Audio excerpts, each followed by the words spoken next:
Yan yung update natin. Medyo mahaba-haba siguro ito ngayon.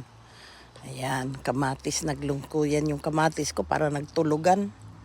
Ano na nangyari dito sa kamatis? Dahil tumot, dari dan was ut dan her tumot ni.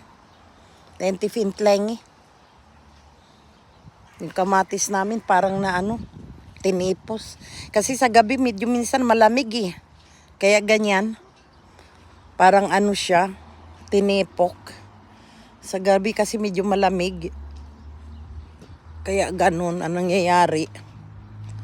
Medyo ano siya. Ayan. Ayan yung labas ng bahay ko. Ayan. Labas ng bahay ko. Ayan. Yung asawa ko nandoon. Ayan yung halaman ko. Mga gulayan ng bahay ng gulayan ko. Ayan yung bahay ko. Yun yung extension ng kusina ko. Ayan yung mga prutas ko.